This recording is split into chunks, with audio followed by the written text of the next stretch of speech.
Olá, muito boa tarde. Começa agora mais uma edição do programa Mercado Futuro, ou como queira o Mercado Futuro no ar. E eu falo aqui do estúdio da B3. B3, Brasil Bolsa Balcão, no Centro Histórico de São Paulo. Esse programa que você vai assistir aqui pela TV, ele pode simultaneamente ser visto pela página do canal do SBA no Facebook. Ao mesmo tempo que você vê pela Parabólica, você pode assistir pelo Facebook. E depois de alguns dias, essa entrevista irá para o canal que eu mantenho no YouTube. E lá ficará. Todos os programas do ano passado, desse ano, perdão, estão na página Programa Mercado Futuro no YouTube. Você pode ver, rever, tirar dúvidas, enfim. E não se esqueça que no YouTube tem também o canal Direto da Bolsa, que eu sempre faço um boletim para vocês lá. Bom, se há uma pergunta que é atual no mundo de hoje, isso falando do grande público, de você que está me assistindo aí, é o seguinte: tem muita gente hoje que simplesmente não come algum alimento.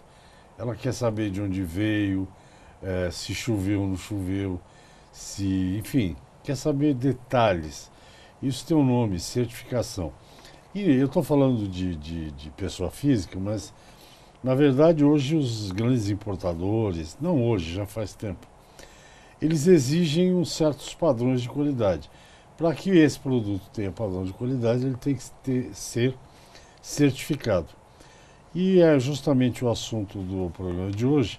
Eu vou conversar com um engenheiro agrônomo, gerente de grãos da Intertec, ele vai dizer o que é a Intertec, que faz esse tipo de trabalho para empresas, traders, agricultores, enfim, acho que importadores e exportadores também. Trata-se do Rubens Luciano, que está aqui ao meu lado. Rubens, muito boa tarde, muito obrigado. Boa tarde, Antônio Resch, muito boa tarde. Obrigado por ter nos convidado para tentar esclarecer um pouco sobre certificação, sobre padronizações de produtos. Então me conte um pouco a história da Intertec aqui no Brasil, pelo Tá. menos. A Intertec está no Brasil há 42 anos.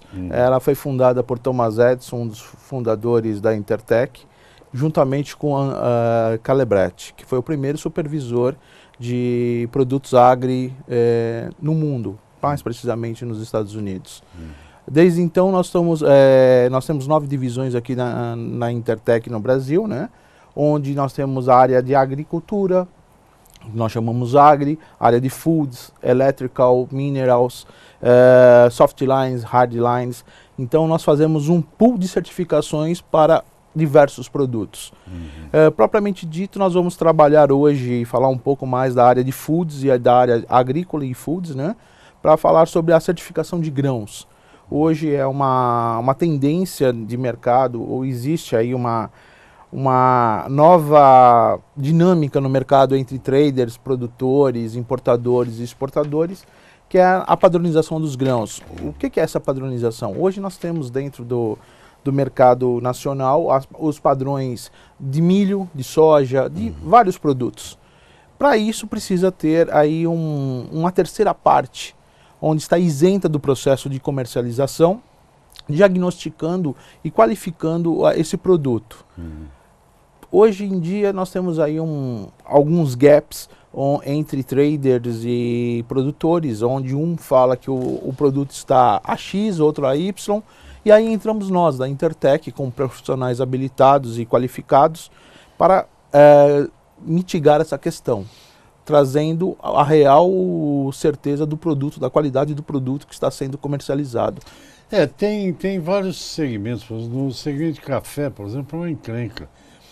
Porque cooperativa, por exemplo, ela nem sempre ela classifica o café do produtor de uma maneira, não vou dizer, mas para ela é melhor lidar com um produto meio padrão, meio básico, Sim. do que tem um que é excepcional, outro que é ruim, porque para a cooperativa em volume grande é Sim. difícil. Eu queria falar da área de grãos, por exemplo. O produtor ele tem acesso a isso, por exemplo, ele pode contratar uma empresa para dizer como é que está a umidade aqui, pretos, verdes e ardidos, sei lá, eu Perfeito. não sei como é que chama em soja, mas deve Sim. ser ardido também. Ele pode contratar ou isso fica limitado a um produtor digamos, de médio para grande? Veja bem, os produtores, todos eles têm acesso a grandes empresas classificadoras ou certificadoras, tá? Todos eles, existem os padrões nacionais, vamos falar de grãos, a IN60 para milho, a IN11 para soja, todos eles, ali está descrito... IN é instrução normativa, é isso? Isso, instrução normativa. Todos ali está descritos os padrões pelo governo, habilitados pelo governo, ardidos, quebrados, mofados e assim por diante. Todos os produtores têm acesso. Porém, quando existe um claim, um impasse, o produtor tem acesso às grandes empresas como Intertec e outras, para que possa ir lá e mitigar essas dúvidas. Os grandes produtores, eles têm um volume maior que consegue isso com maior facilidade, como as grandes traders. Mas nós estamos abertos a todos os produtores, em todos os produtos. E como é que isso é feito, para você arbitrar, falar, ó, tá com 8 de sujeira ou 3 de sujeira? Sim. Você tem laboratório, você leva o laboratório Veja lá? bem, É que é? nós enviamos um classificador habilitado para a fazenda, fazemos uma amostragem do produto dentro do silo da fazenda. Ali nós habilitamos e fazemos todos os testes, os laboratórios de umidade e classificação em geral dentro da fazenda, dentro do local. Ou no local de descarga. Por exemplo, e acontece muito, um caminhão vai descarregar em algum terminal, e aí o que acontece? O terminal faz a amostragem e fala, não, esse produto está fora. O produtor da contraparte fala, não, esse produto está dentro. Nós mandamos o nosso pessoal para onde quer que seja para fazer essa arbitragem. E essa certificação hoje, quer dizer, em termos de comprador-vendedor, eu sei que a China, por exemplo, é extremamente exigente. Sim. No caso de suco de laranja, por exemplo, tem que ir até X de frio. Sim. Se aumentar um pouco, já vem uma sobretaxa monumental. Exato. Nos grãos, de uma maneira geral, algodão e tal, também é assim? Também é assim. Existe um termo chamado China Terms, onde os grãos, existe um padrão, o padrão do contrato. Todos os grãos, quando nós falamos de comercialização de grãos, existe um padrão chamado contrato ANEC. A ANEC tem um contrato específico a para ANEC cada... é aquela entidade? A entidade. De cereais. Exatamente. Ele tem produtos específicos para cada grão. ANEC 41, ANEC 43... Então nós temos ali vários padrões onde nós temos de obedecer e é esse padrão que é comercializado com a China. Então tem que estar lá habilitado dentro desses padrões do contrato ANEC. Mesmo quando você certifica um produto, digamos, em Paranaguá ou em Santos, sim, não importa, ou na Bahia, enfim, como é que... E quando ele chega lá, como é que é verificado se o padrão que saiu daqui chegou lá? Então, vamos lá. A Intertec, ela está presente em todos os portos do Brasil, desde Rio Grande até a nossa última filial que abrimos há pouco tempo atrás em Santarém, que é o novo mercado do Eixo Norte, tá? Respondendo à vossa pergunta, o contrato ANEC estabelece isso. E os padrões chineses, e muitas vezes nós, por exemplo, a Intertec está presente em 110 países. Muitas vezes nós fazemos a descarga lá, fazemos o carregamento aqui e a descarga lá. Ou se não, outra empresa habilitada para fazer a descarga na China, seguindo os padrões internacionais do contrato ANEC. É mais seguro, né? É mais seguro, muito mais seguro. Porque, fala. Então, desta forma, o que acontece? Os produtores, eles têm a habilitação para que possa ter a segurança que o produto deve estar dentro do padrão. Então, eles contratarem, eles não podem verificar uma empresa certificadora como um gasto, mas sim como um investimento de habilitar o produto estar dentro do padrão. Para não perder dinheiro. Exato. Vamos a um pequeno intervalo. Gente, eu converso aqui com o Rubens Luciano, ele é gerente de grãos da Intertec. A Intertec é uma grande certificadora aí, multinacional, né? Está no Brasil e, segundo o Luciano, mais de 100 países, 110 países. Falando de certificação, que é um assunto super atual, super factual, como nós chamamos, porque o mundo está cada dia mais exigente. Vamos ao intervalo, a gente volta rapidinho, até já. Ok, estamos de volta ao programa Mercado Futuro. Eu falo aqui do estúdio da B3. O assunto é certificação e o mundo está cada dia mais exigente. Eu não combinei a próxima pergunta que eu vou fazer para o gerente de grãos da Intertec, mas no intervalo aqui me passou isso pela cabeça e eu vou perguntar, seja lá o que for. Por exemplo, nós estamos tendo agora uma completa revolução no mundo das commodities, graças ao senhor presidente Donald Trump. Certo. Já chegou ali no seu escritório algum efeito dessa guerra comercial China-Estados Unidos? Não? Já chegou. O Brasil hoje ele está se despontando com essa guerra entre China e Estados Unidos, porém nós temos um problema sério que é, você acompanha bem isso na Bolsa de Valores, a queda da commodity agrícola em Chicago. E nós temos, o que está impactando hoje mesmo o Brasil se despontar na exportação é esse problema dos fretes dos caminhoneiros. Uhum. Hoje as grandes traders não estão embarcando porque não tem uma definição dos fretes. Então nós temos aí acumulando estoques dentro dos silos de soja. A safra de milho está sendo colhida e não tem onde colocar. Então isso, voltando à questão Trump, o Brasil poderia estar muito melhor, exportando muito mais. Porém, nós estamos perdendo o sea time por causa do Trump, por causa dos nossos fretes que está impactando na transação dos produtos agrícolas. Isso é uma questão complicadíssima, porque você pega o seguinte, a China, segundo o USDA, né, Isso.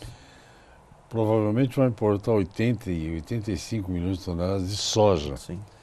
Só de soja. Milho também é um bocado.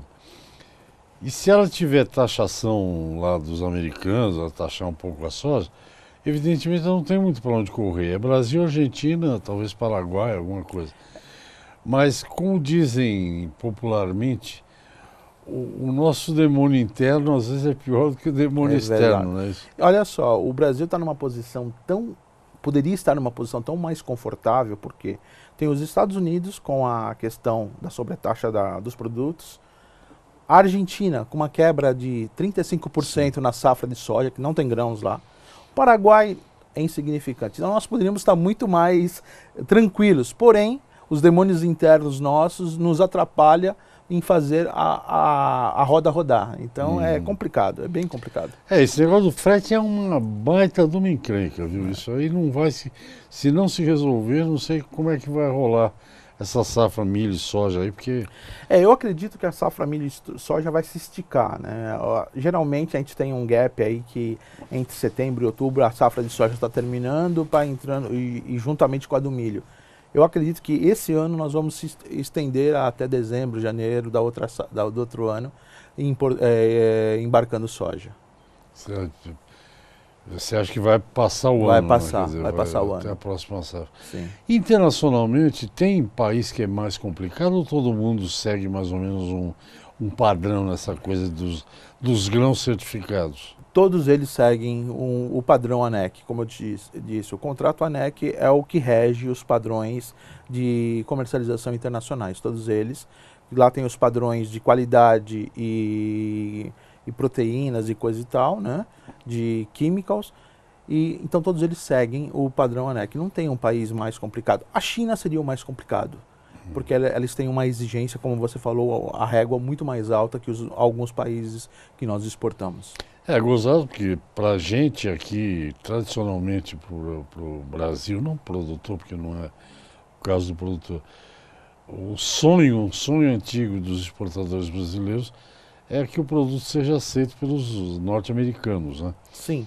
Por quê? Porque muitos países seguem o que os americanos dizem. Né? Aquela história que é bom para os Estados Unidos. Exatamente. Mas o próprio Estados Unidos, eles têm um padrão muito similar ao nosso. O que nós perdemos para os Estados Unidos, talvez hoje? A produção. Nossa produção ainda é aquém do que nós podemos ser. Então, no caso de soja, nós chegamos a ser os primeiros em soja, hoje estamos em segundo lugar no Mundial de Produtores.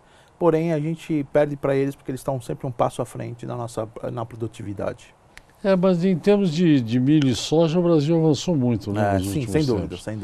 Deu uma... Milho principalmente, né? Milho, nós tivemos um avanço fenomenal.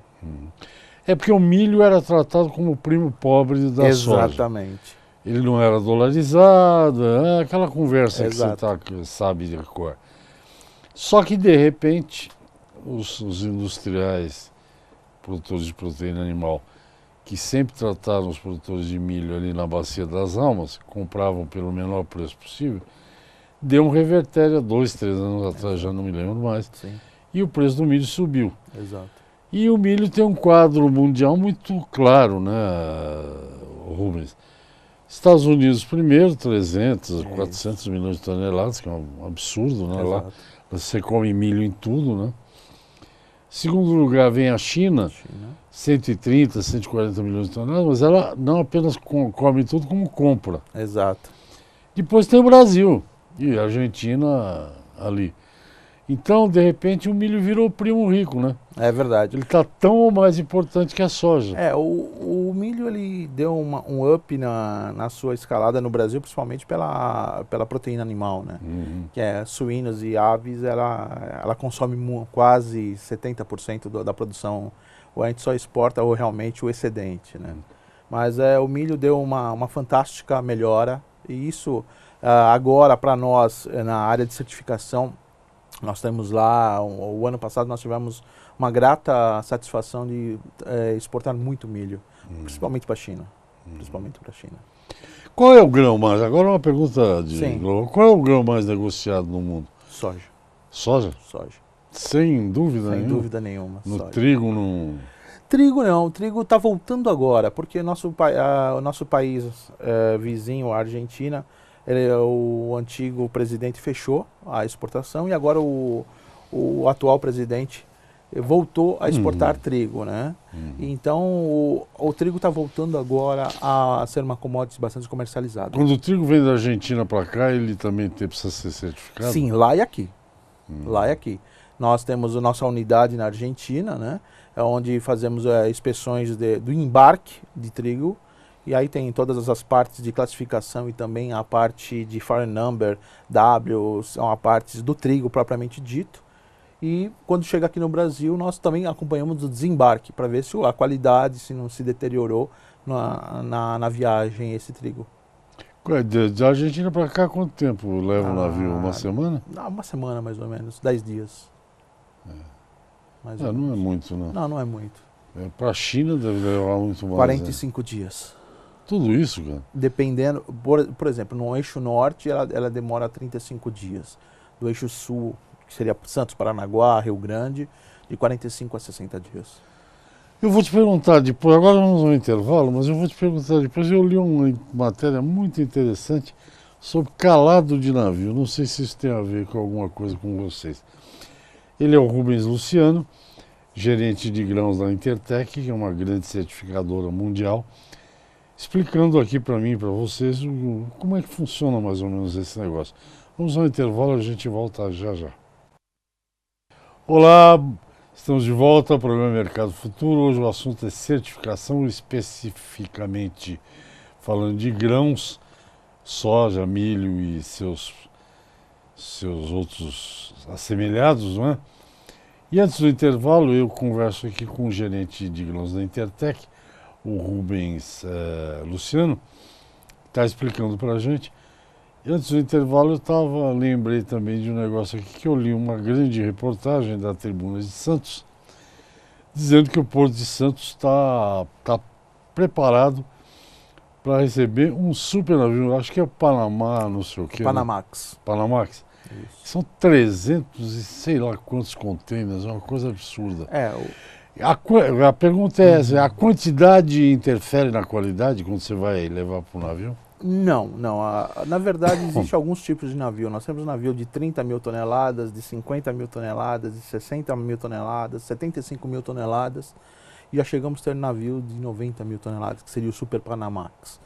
Vai ter esse Super Panamax. Então, a qualidade não interfere, porque o produto é um só, e só a quantidade e a velocidade de embarque. Então, essa é a grande questão. Quais são os gargalos, Rubens? Se você vai atravessar aqui da América do Sul para a Europa, por exemplo, você deve ter o que no mar? Um baita de um calor. É isso? Sim. Quais são os gargalos principais? Na Calor, qualidade, umidade. na qualidade do grão, a gente tem de se preocupar muito com a umidade, porque imagine você estar dentro de um porão de navio, onde tem em cada porão, vamos pegar um navio médio que comporta lá 7.000 toneladas de grãos. Se você tiver uma umidade muito grande, isso aí começa a fermentar. E fermentar, você sabe que é geração de calor, aí começa a ter problemas de qualidade propriamente ditos e pode até sofrer uma combustão espontânea. Porque o grão de soja, ele é composto de carboidratos e óleos. Então, ele sofre uma combustão Pode pegar espontânea. fogo, isso Pode que o pegar Rubens está fogo. dizendo.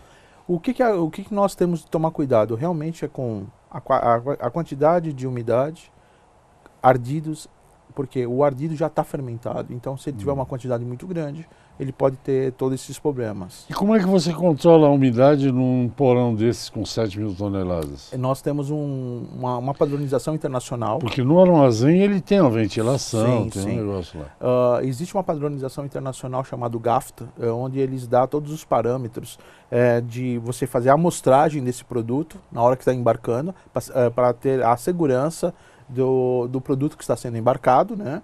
E depois o navio é embarcado, é fumigado, que é para evitar qualquer tipo de transação de insetos. Depois de 10 dias, que é o usual, é aberto os porões em alto mar, salvo que, se ele não for lacrado, aí tem alguns detalhes técnicos que a gente tem de acompanhar dentro de cada embarcação, né? E para que seja arejado, existem os agulheiros, onde também é arejado o grão, então tem bastante pontos O que é ali. agulheiro? É uma abertura que vai para dentro do porão, onde pega o ar, né? Ah, tá. Então tem algumas técnicas que não traz nenhum problema para o navio e para a embarcação. A vantagem do grão é que ele não exige refrigeração. Exatamente. Né? Que isso é um complicador enorme. A Intertech ela está habilitada para fazer qualquer certificação em qualquer grão, né? Então a gente tem aí todos uns trabalhos pessoais técnicos qualificadíssimos para fazer esses embarques. Você estava falando que o grão fermenta e tem perigo de combustão espontânea. Eu estava em Chicago há boas décadas atrás, quando teve uma grande enchente no Mississippi. Você não sabe o desespero que a água chega nos armazéns, né? Sim. O grão não apenas estufa, que ele absorve a água, Isso. como o silo arrebenta, né? Exato, porque o grão é higroscópico, né? Ele absorve água, incha, e aí ele começa o processo de fermentação, praticamente que de imediato. Foi um desespero, foi um Imagino. ano terrível para os norte-americanos. A certificação no Brasil, o processo de certificação, ele é similar a outros países? Ou seja, custa mais ou menos a mesma coisa?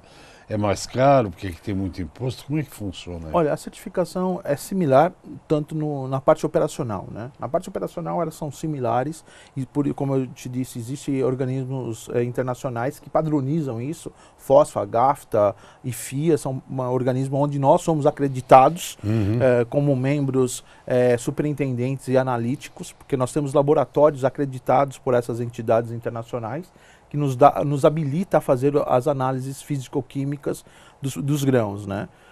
Mas a questão comercial em si, nós estamos muito aquém de alguns países, porque existe uma concorrência até que bastante agressiva para supervisoras no Brasil, mas assim, a parte operacional, ok, a analítica, ok, a mais comercial, a gente está bastante aquém. O mercado aqui é muito pulverizado? Bastante pulverizado. Tem muitas certificadoras. Tem algumas certificadoras. Mas de grande monta, grande porte, a Intertech está entre uma das primeiras. Então tá bom, eu acho que era mais ou menos isso que a gente tinha aqui para conversar aqui. De uma maneira geral, quer dizer, essas empresas, quanto maior elas são, seguramente o custo operacional é mais diluído, quanto mais país você está, porque Exatamente. Você não depende de serviço de terceiros. Exatamente. E tal. É o que eu imagino, né? Hoje no Brasil nós estamos em 25 unidades espalhadas por todo o território nacional, praticamente 25 laboratórios próprios.